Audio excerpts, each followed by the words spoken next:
মানুষ কখনো কখনো সময়কে নিয়ন্ত্রণ করতে চেষ্টা করে, কখনো কখনো সময়ের গুরুত্ব বুঝতে পারে না।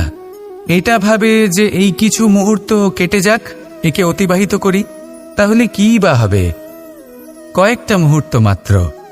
কিন্তু তা নয়। আজকের একটা মুহূর্ত ভবিষ্যতের অনেক বড় পরিবর্তনের ভিত হতে পারে। আজকের একটা মুহূর্ত আপনার ভবিষ্যৎকে উজ্জ্বল করে তুলতে পারে। সেই জন্য ছোট ছোট মুহূর্তগুলিকে অদেখা করবেন না। সময়কে কাজে লাগান, পূর্ণরূপে কাজে লাগান। এবার যদি আপনি কাউকে সাহায্য করতে চান আর সেই কারণেই যদি থেমে থাকেন, তাহলে ঠিক আছে, কারণ আপনি কাউকে সাহায্য করে তার জীবনকে আরো ভালো করে তুলতে চাইছেন, আরো শ্রেষ্ঠ করতে চাইছেন। এই পুণ্য, এই কর্ম ফিরে আপনার কাছেই আসবে আর আপনার জীবনকে শুভ করে তুলবে। কিন্তু যদি আপনি আলস্যের কারণে থেমে থাকেন এবং কিছুই না করেন, সময় নষ্ট করেন, তাহলে কিন্তু একটাই ঘটনা ঘটবে, আপনার ভবিষ্যৎ বিপদগ্রস্ত হয়ে পড়বে, আর কিছুই নয়। সেই জন্য এটা বোঝা প্রয়োজন যে কখন থামতে হবে এবং কেন থামতে হবে। যদি আপনার থামার কারণ এবং সময় অনুচিত হয়ে থাকে, তাহলে আপনার ভবিষ্যৎ কখনোই উচিত হতে পারে না। সেই জন্য সময়কে সম্মান করুন আর পূর্ণ ব্যবহার করতে শিখুন। আর আমার সাথে ভালোবেসে বলুন, রাধা রাধা। আমাদের এই জীবন, তাতে এই যে সময়চক্র, তা তিনটি ভাগে বিভক্ত।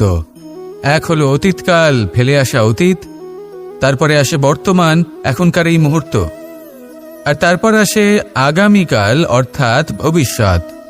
এবার এখানে সবথেকে গুরুত্বপূর্ণ হলো অতীতকাল, ভবিষ্যৎকাল, ফেলে আসা অতীত এবং আগামী সময়। কেন? কারণ এই দুইয়ের উপর নির্ভর করছে যে আপনি বর্তমানে কি করতে চলেছেন। শুধু প্রয়োজন হলো সঠিক দৃষ্টিভঙ্গির। অতীতকালকে যদি আপনি একটি দৃষ্টিভঙ্গি থেকে দেখেন, তাহলে অতীতকালে আপনি দুঃখও দেখতে পাবেন, যন্ত্রণাও দেখতে পাবেন। অন্য কোনো দৃষ্টিভঙ্গি থেকে দেখলে আপনি অতীতকাল থেকে শিক্ষাও লাভ করবেন। এবার এই শিক্ষা অনুসারেই বর্তমানে কর্ম করা উচিত। এবং যদি ভবিষ্যতের কথা বলি, তাহলে বলবো ভবিষ্যতের কথা ভেবে আপনি আজ অবশ্যই চিন্তিত হতে পারেন। অন্য একটি দৃষ্টিভঙ্গি থেকে দেখলে এই ভবিষ্যতেই আপনি একটি লক্ষ্য, একটি উদ্দেশ্য দেখতে পাবেন, যে আপনি কি করতে চান, কি লাভ করতে চান। এবার সেই অনুসারে বর্তমানে কর্ম করা উচিত, ভবিষ্যৎ এবং অতীতকাল অনুসারে। এভাবেই যদি জীবনে কর্ম করতে থাকেন, আপনার এই বর্তমানের দিনগুলো আপনি একটু নতুনভাবে বাঁচতে পারবেন। এভাবেই যদি জীবনে এগোতে থাকেন, তাহলে আপনার জীবনে আনন্দের উদ্ভব হতে কেউ বাধা দিতে পারবে না। আসুন আমার সাথে ভালোবেসে বলুন, রাধা রাধা। পরিকল্পনা অত্যন্ত গুরুত্বপূর্ণ, এটা আমাদের জীবনে অত্যন্ত আবশ্যক, এটা আমাদের জীবনে। কিন্তু এই পরিকল্পনা ঠিক কতটা হওয়া উচিত, অর্থাৎ এই পরিকল্পনার সম্পর্কে কতটা চিন্তা করা উচিত, কতটা ভবিষ্যতের বিষয়ে চিন্তা করা উচিত। এবার দূরদর্শিতা অত্যন্ত বিশিষ্ট গুণ মানব জীবনে, কিন্তু দূরদর্শিতায় এতটাও মগ্ন হওয়া উচিত নয় যে কাছের জিনিসগুলোই নজরে না পড়ে। আজকের কথা বাদ দিয়ে শুধুই ভবিষ্যৎ নিয়ে চিন্তা করা অনুচিত। এবার দেখুন, পরিকল্পনা করুন, কিন্তু তার থেকে বেশি উপভোগ করুন। এই মুহূর্ত সম্পর্কে অবগত নয়, কিন্তু ভবিষ্যতের কথা আমরা চিন্তা করতে থাকি। আমি এটা অনুভব করতে চাই, ওইটা অনুভব করতে চাই, ওই আনন্দ প্রাপ্ত করতে চাই। এটা অনুচিত। পরিকল্পনা করুন, সংযত করুন, কিন্তু আজকে, বর্তমানকে, এই মুহূর্তকে, জীবনের বাস্তবিক আনন্দ এটা, আর জীবনযাপনের সবথেকে শ্রেষ্ঠ পথও এটা। আসুন আমার সাথে ভালোবেসে বলুন, রাধা রাধা। বিপদ আপদ আপনাকে সন্ত্রস্ত করে রাখতে পারে, কিন্তু এই বিপদ প্রত্যেকের জীবনে কোনো না কোনো কারণে থাকে। এটা আপনাকে দেখায় যে আপনার মধ্যে কি খামতি রয়েছে, কেন রয়েছে। এই বিপদ হলো সেই মাধ্যম যার দ্বারা আপনি নিজের দুর্বলতাকে নিজের শক্তিতে পরিবর্তন করতে পারেন। একটা ফুলের দিকে তাকান। একটা ফুল তার বুকে যখন একটা সূচ বিধে এপার ওপার হয়ে যায়, শুধু তখনই আমাদের প্রভুর জন্য ফুলের মালা তৈরি করা যায়। সেই জন্য কখনোই বিপদকে ভয় পাবেন না, তার থেকে দূরে পালাবেন না, একে স্বাগত জানান। বোঝার চেষ্টা করুন এই বিপদ কেন আছে। যদি বিপদকে বুঝতে পারেন তবেই জীবনকে বুঝতে পারবেন। যদি জীবনকে বুঝতে পারেন তবেই এই বিপদকে সম্পদে পরিণত করতে পারবেন। আসুন আর আমার সাথে ভালোবেসে বলুন, রাধা রাধা। জীবনে সবথেকে বেশি গুরুত্বপূর্ণ বস্তু কি? বাড়ি, বাহন, সোনা, ধন। যদি আমি সত্যি বলি তাহলে জীবনে সবথেকে বেশি গুরুত্বপূর্ণ বস্তু কোনো বস্তুই নয়। যদি কিছু গুরুত্বপূর্ণ থাকে তাহলে তা হলো অনুভূতি, করুণা, মিত্রতা, মাতৃত্ব, বাৎসল্য, আর সবথেকে বেশি গুরুত্বপূর্ণ ভালোবাসা। নিজেদের এই জীবনে যদি আপনি শুধুমাত্র বস্তুর খেলাতে মেতে থাকেন তাহলে জীবনে আনন্দ কখনোই থাকবে না। নিজের এই জীবনকে অনুভূতির পীঠস্থান বানিয়ে তুলুন। এই মন প্রসন্ন হয়ে বলবে, রাধা রাধা। সাগরের ঢেউ সমুদ্র তটে ধাক্কা খেয়ে, পাথরের সাথে ধাক্কা খেয়ে তার আকার বদলে দিতে পারে। বিভিন্ন আকারের পাথরে এদের ঘষে ঘষে গোলাকার বানিয়ে দিতে পারে, কিন্তু এই সাগরের ঢেউ এদের নিজেদের আকার কখনো বদলায় না। কিন্তু এমন কেন? কারণ এরা বিচ্ছিন্ন হয়েও আবার একত্রিত হতে জানে। অর্থাৎ যখন এরা বিচ্ছিন্ন হয় তখন মতভেদ অবশ্যই, কিন্তু আবার একত্রিত হওয়া হলো এদের একতার প্রতীক। দেখুন, ঝগড়াঝাঁটি, তর্ক বিতর্ক, মতভেদ এগুলো জীবনের অভিন্ন অঙ্গ, কিন্তু এদের কখনো মনে প্রবেশ করতে দেবেন না। যদি মনে প্রবেশ করেও ফেলে তাদের মনে ঘর করতে দেবেন না, এদের বের করে ফেলুন। এই ঝগড়াঝাঁটি, তর্ক বিতর্ক, মতভেদ এদের সারা জীবন সাথে নিয়ে চলবেন না। যদি একসাথে নিয়ে চলতে চান তাহলে সকলকে একসাথে নিয়ে চলুন, ঢেউয়ের মতো। একতায় বিশ্বাস রাখুন। একসাথে মিলে যদি এগোতে থাকেন তাহলে অনেক দূর পৌঁছবেন, নয়তো শুধু দূরের কথা ভেবেই যাবেন। কি চান সেই সিদ্ধান্ত আপনারই। আসুন আর আমার সাথে ভালোবেসে বলুন, রাধা রাধা। এই সাগর হলো বিশাল। কথায় আছে যে জীবনের উৎপত্তি সাগর থেকেই হয়েছে। কথাটা ঠিকও। এই সাগরই আমাদের ভিন্ন ভিন্ন ধরনের বনস্পতি প্রদান করেন, মণি এবং মুক্ত প্রদান করেন। আমরা কতটা তুচ্ছ সেই বিষয়ে আমাদের উপলব্ধি ঘটান, আমাদের প্রেরণা প্রদান করেন, যাতে আমরাও সাগরের মতো বিশাল হয়ে উঠতে পারি। এই সাগরের অনেকগুলো গুণ আছে যা আমরা শিখতে পারি। আজ আমি কথা বলবো একটা বিশেষ গুণের বিষয়। বেশিরভাগ মানুষ মালিন্য, নোংরা পদার্থ, নোংরা বস্তু, অপদ্রব্য এই সাগরে ভাসিয়ে দেন, কিন্তু সাগর এই পদার্থ নিজের মধ্যে একত্রিত করে রাখেন না। এই সব নিজের ভেতর থেকে বাইরে বের করে দেন। এ হলো অত্যন্ত শ্রেষ্ঠ একটা গুণ। কিন্তু এই কাজকেও সার্থক করার জন্য সাগরেরও একটা তটের প্রয়োজন পড়ে, যেখানে সাগর এই সব বস্তু বাইরে বের করে ফেলতে পারে। আর মানুষও ভিন্ন কিছু নন। দেখুন, মানুষেরও তো একটা তটের প্রয়োজন পড়ে। এই তট, তিনি হয়তো আমাদের গুরু হতে পারেন, আমাদের মা বাবা হতে পারেন, ভাই বা মিত্র হতে পারেন, বা হয়তো সেই সমস্যাগুলি যার থেকে আমরা দূরে পালিয়ে যাচ্ছি। কারণ যখন আপনি এই সমস্যাগুলির সম্মুখীন হবেন শেষ পর্যন্ত আপনি শিক্ষাই পাবেন। সব থেকে বেশি গুরুত্বপূর্ণ এই মনকে পবিত্র রাখা। আর তার জন্য একটাই উপায় আছে, এই মন তার মন্থন করা। যদি এই মনের মন্থন করেন তাহলে পূর্ণরূপে পবিত্র হবেন। আর এই মন, আপনি তো জানেনই, প্রসন্ন হয়ে বলবে, রাধা রাধা। যদি আমি আমার চোখ বেঁধে কোনো একটা নির্দিষ্ট দিকে নিজের সমস্ত শক্তি প্রয়োগ করে ছুটে যাই তাহলে কি হবে? আমি কোথাও ধাক্কা খেতে পারি, নিজের ক্ষতি করতে পারি, কোথাও পড়ে যেতে পারি, তাই না?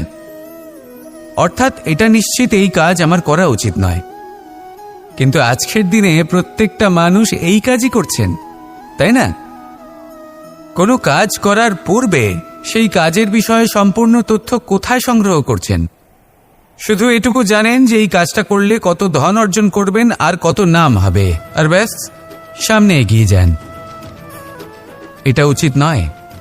পূর্ণরূপে যে কোনো কাজ করার আগেই সেই কাজের বিশ্লেষণ করে নেওয়া উচিত, তা বুঝে নেওয়া উচিত, এবং সেই বিষয়ে অবশ্যই খেয়াল রাখা উচিত যে আপনার শরীর এবং আপনার মন এই কাজ করার জন্য কি প্রস্তুত রয়েছে।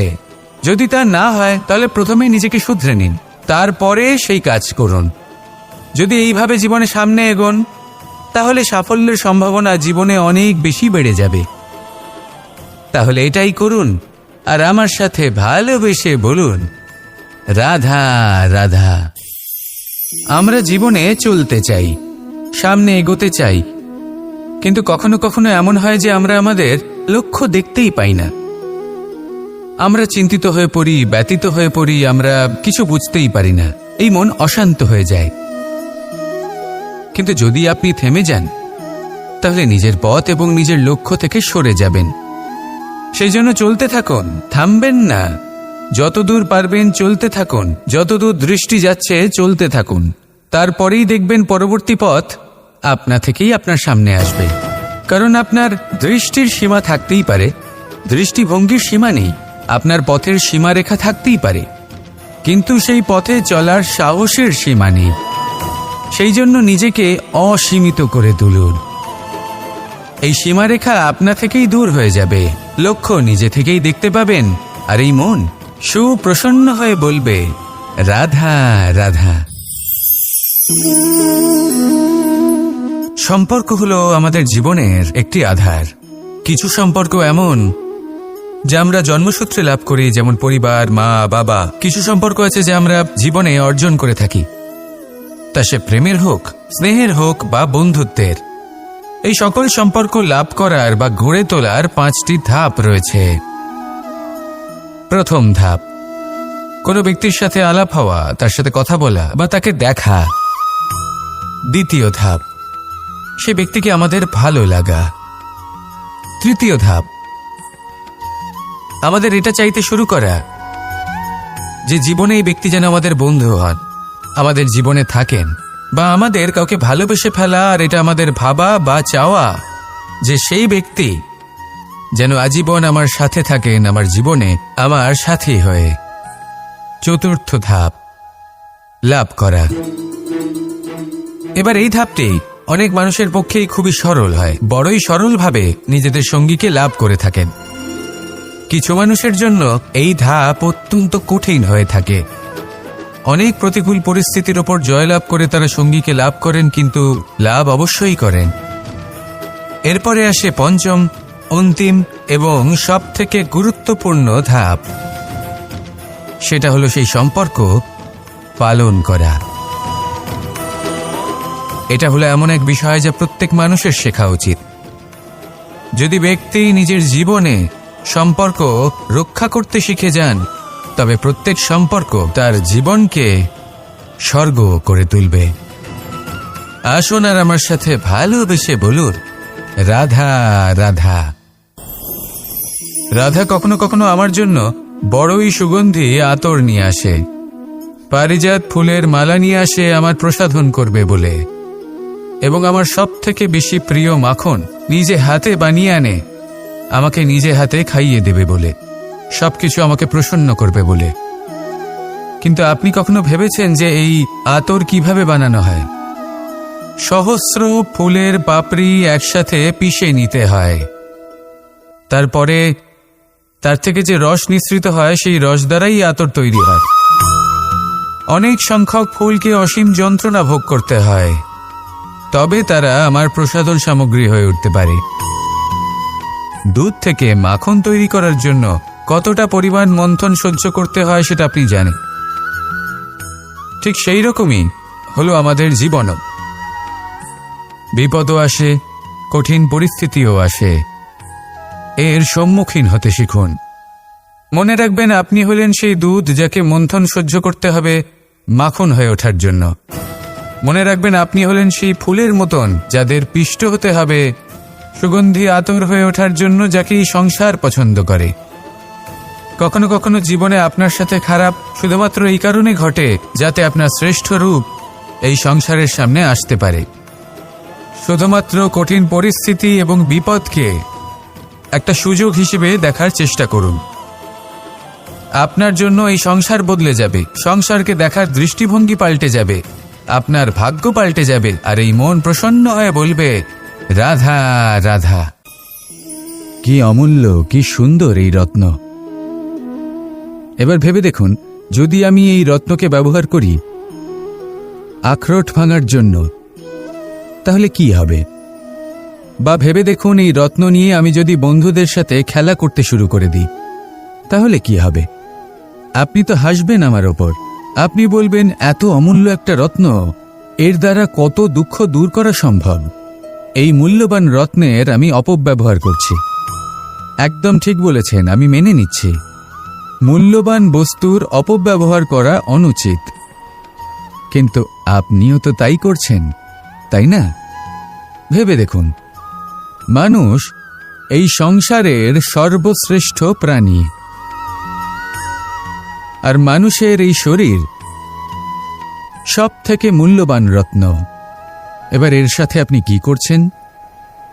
অপব্যবহার করছেন না, নিজের স্বাস্থ্যের যত্ন নিচ্ছেন না, আপনি অনুচিত পথে চলছেন শুধুমাত্র ধন অর্জন করার জন্য, পাপ কাজ করছেন। কি না করছেন? এটা অপব্যবহার নয়?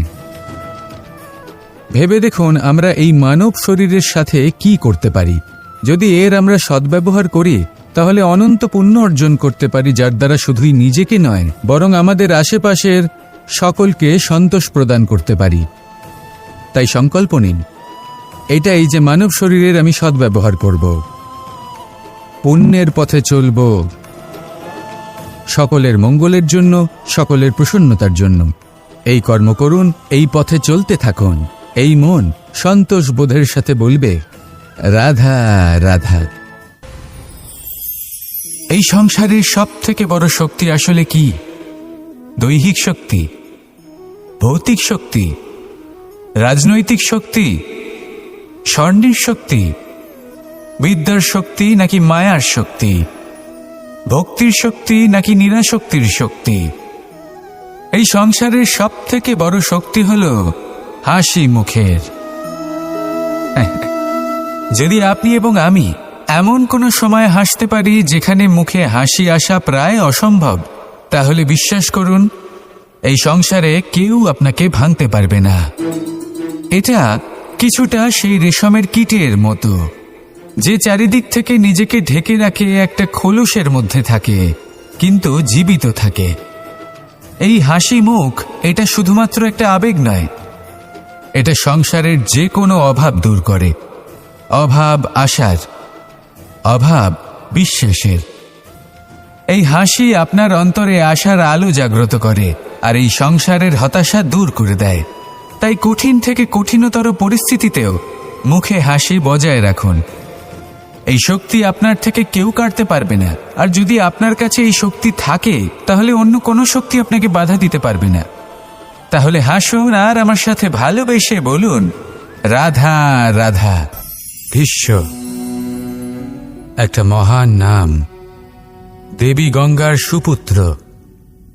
স্বয়ং বৃহস্পতি এবং পরশুরাম ছিলেন ওনার শিক্ষাগুরু। অত্যন্ত মহান যোদ্ধা ছিলেন, কিন্তু এই মহান যোদ্ধা, ইনি ইতিহাসে আজ পর্যন্ত সেই সম্মান পেলেন না যার উনি যোগ্য ছিলেন। কারণ নির্বাচন। রাজসিংহাসনের সেবা করার প্রতিজ্ঞা নিয়েছিলেন উনি। এবার রাজসিংহাসনে যেই বসুক না কেন, তার সেবা করা, তার প্রত্যেক আদেশ পালন করা, এটাই ছিল ওনার প্রতিজ্ঞা। তা সেই ব্যক্তি উচিত হোক বা অনুচিত, সে উচিত পথে চলুক বা অনুচিত পথে চলুক, সুপাত্র হোক বা কুপাত্র, উনি তার সেবা করতে থাকলেন, তার প্রত্যেক আদেশ পালন করতে থাকলেন, নিজের প্রতিজ্ঞা পালন করতে থাকলেন। ধৃতরাষ্ট্র নেত্রহীন অবশ্যই ছিলেন, কিন্তু এতটাও নেত্রহীন ছিলেন না যে উনি প্রজাদের চোখের জল, ধর্ম অধর্ম দেখতে পাবেন না। উনি সব বুঝতে পারতেন। আর এদিকে ভীষ্ম নিজে প্রতিজ্ঞাবদ্ধ হয়েছিলেন। দুর্যোধন অনুচিত পথে চালিত হচ্ছিল, তাও উনি তাকে সঙ্গ দিতে থাকলেন। আর পরিণামস্বরূপ আজ পর্যন্ত ইতিহাসে উনি সেই স্থান পেলেন না, সেই সম্মান পেলেন না যার যোগ্য উনি ছিলেন। যদি আপনি কোনো প্রতিজ্ঞা করে থাকেন, তা সে যতই কোনো উচিত কারণের জন্য হোক না কেন, যদি আস্তে আস্তে সময়ের সাথে সেই প্রতিজ্ঞা আপনাকে অনুচিত পথে চালিত করে অধর্মের পথে নিয়ে যায়, পাপের পথে নিয়ে যায়, তাহলে সেই প্রতিজ্ঞা ভঙ্গ করা অত্যন্ত আবশ্যক। সময় অনুসারে নিজেকে বদলানো আবশ্যক, নয়তো এই প্রতিজ্ঞা আপনাকে দিয়ে পাপ কর্ম করাবে, কুকর্ম করাবে, আর আপনার বিনাশের কারণ হবে। আসুন আমার সাথে ভালোবেসে বলুন, রাধা রাধা। আমার জীবনে পরিচয় হয়েছে অনেক ব্যক্তির সাথে, ভিন্ন ভিন্ন ধরনের মানুষ। এনাদের সাথে আলাপ হয়ে খুব ভালো লেগেছে, অনেক শিক্ষাও লাভ করেছি। আমি তাদের সাথেও আলাপ করেছি যারা অনেক উচ্চ স্তরে পৌঁছে গেছেন, আবার তাদের সাথেও যারা নিজেদের জীবনে বিশেষ কিছু করতে পারেননি। তাদের সাথেও পরিচয় হয়েছে যারা সফল, আবার তাদের সাথেও যারা অসফল। এবার এই সবই একই রকম মনে হয়। এদের মধ্যে পার্থক্য শুধুই মানসিকতার। যখনই কোনো অসফল ব্যক্তির সাথে পরিচয় হয়েছে, তখনই দেখেছি তাদের কাছে সবসময় একটা অজুহাত রয়েছে যে কেন তারা সফল হতে পারেননি। কখনো তারা দোষ দিয়ে থাকেন তাদের ভাগ্যকে, তাদের পরিস্থিতিকে, দোষারোপ করতে থাকেন তাদের মাতা পিতাকে, আত্মীয়দের, বন্ধু বান্ধবদের। কোনো না কোনো অজুহাত সবসময় এদের কাছে থাকে যে কেন তারা সফল হতে পারেননি। সেখানেই যখন সফল ব্যক্তির সাথে পরিচয় হয়, তাদের কাছে সবসময় একটা কারণ থাকে যে কিভাবে এই সমস্যাগুলির ঊর্ধ্বে উঠে সাফল্য লাভ করা যায়। আর সেই কারণ হলো যে যাই হয়ে যাক না কেন, সাফল্য লাভ করতেই হবে। যতই সংঘর্ষ করতে হোক না কেন, যতই সমস্যা আসুক না কেন, সফল আমাদের হতেই হবে। এটাই পার্থক্য মানসিকতার।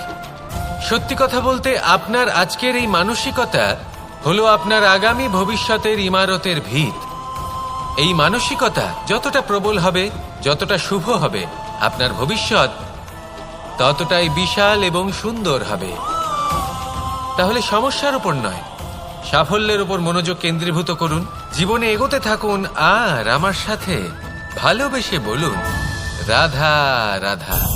প্রত্যেক প্রাণী ভালোভাবে জীবন যাপন করতে চান, এটা তাদের স্বভাবে আছে এবং ভাবাটা অনুচিত নয়। কিন্তু একটা ভালো জীবনের গুরুত্বপূর্ণ অংশ কোনটা? বসবাসের স্থান, সেই স্থান যেখানে আমরা জীবন অতিবাহিত করি। এবার মানুষ ভাবতে পারেন যে একটা ভালো বাসস্থানের অর্থ কি? সেই স্থান যেখানে সহজে জল পাওয়া যায়, যেখানে শুদ্ধ বায়ু পাওয়া যায়, যেখানে আনাজ উৎপন্ন হয়। এটা জীবনযাপনের জন্য পর্যাপ্ত বটে, কিন্তু ভালো জীবনযাপনের জন্য আরও একটা কথা আপনাকে বুঝতে হবে। সাধু, জ্ঞানী, পণ্ডিত ব্যক্তি, এই সকল মহাপুরুষ, এনাদের যে বাসস্থান তা অত্যন্ত বিশেষ হয়। এখানে এক ধরনের বিশেষ ইতিবাচক শক্তি থাকে, এমন একটা স্থান যেখানে দেবতারাও বিচরণ করেন। জীবন আমরা সবাই যাপন করি, কিন্তু জীবনের উদ্দেশ্য শুধুমাত্র জীবন যাপন করা নয়। জীবনের উদ্দেশ্য হল মুক্তি লাভ করা। আর এই সকল সাধু, জ্ঞানী, পণ্ডিত ব্যক্তি, এই সকল মহাপুরুষ আপনাকে মুক্তির পথে নিয়ে যেতে পারেন। কারণ এরা হলেন সেই মহাপুরুষ যারা নিজেদের অন্তরের বিকার, অহংকার, ক্রোধ, বিদ্বেষ, এই সকল দোষগুলিকে ত্যাগ করেছেন, এদের উপর বিজয় লাভ করেছেন। এমনই একজন ব্যক্তি আপনাকে মুক্তির পথে নিয়ে যেতে পারে। প্রয়োজন হলো শুধুই এনাদের চিনতে পারা, এদের কথা বুঝতে পারা এবং এদের দেখানো পথে চলা। যদি আপনি এটা করতে পারেন, তাহলে এই মন প্রফুল্ল হয়ে বলবে, রাধা রাধা। এই সংসারে সব থেকে বেশি মূল্যবান কি হতে পারে? সময়। সমগ্র পৃথিবীর সমগ্র সম্পত্তি ব্যবহার করেও সময়ের একটা মুহূর্ত লাভ করা যায় না, এতটাই বেশি মূল্যবান। আর এই সময়কেই আপনি হেলায় নষ্ট করতে থাকেন, এর সদ্ব্যবহার করেন না, নিজের স্বপ্ন পূরণ করেন না। আর যখন এই সময় পার হয়ে যায় তখন মনে হয় আর তো সময় অবশিষ্ট নেই। এটা হলো অনুচিত। তাই এই সময়ের সদ্ব্যবহার করুন, শ্রেষ্ঠ কর্ম করুন, সেই সকল কর্ম করুন যা আপনি করতে চান, সেই সকল স্বপ্ন পূরণ করুন। এই সময় ব্যর্থ হতে দেবেন না। এই সময় কারোর জন্য থেমে থাকে না। আর একবার এই সময় পার হয়ে গেলে আর আপনি তার সদ্ব্যবহার না করলে এই সময়ই এসে আপনার বিনাশ ঘটাবে। এই সময়কে সম্মান করুন আর আমার সাথে ভালোবেসে বলুন, রাধা রাধা। মনুষ্য জীবনের সবথেকে বেশি গুরুত্বপূর্ণ বিষয় হল মনের একাগ্রতা। এই সংসারের যে কটি মহান কার্য সম্পাদন হয়েছে তা হল মনের এই একাগ্রতার একমাত্র ফল। আপনি অবশ্যই দেখে থাকবেন, অনেক ছোট বড় নদী যা বয়ে চলে তাদের সামনে একটা বাঁধ নির্মাণ করা হয় সেই সব নদীর জল সঞ্চয় করতে। বাঁধ হয়ে গেলে প্রয়োজন মতো বা মনের ইচ্ছে মতো তাকে ব্যবহার করা সম্ভব।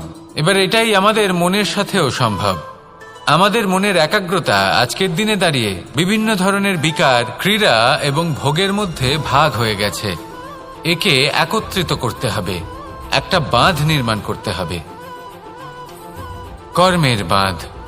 আপনাকে শুধু এটাই করতে হবে, যেটা উচিত কর্ম সেটাই করুন, যেটা অনুচিত কর্ম সেটা করা থেকে নিজেকে বিরত রাখুন। ব্যাস, এই কাজটাই আপনি করতে থাকুন, মনের মধ্যে একাগ্রতার বাঁধ নির্মাণ করুন। আর একবার যদি তা নির্মাণ হয়ে যায় তাহলে যখন চাইবেন, যেখানে চাইবেন, যতটা চাইবেন একাগ্রতা প্রয়োগ করতে পারবেন।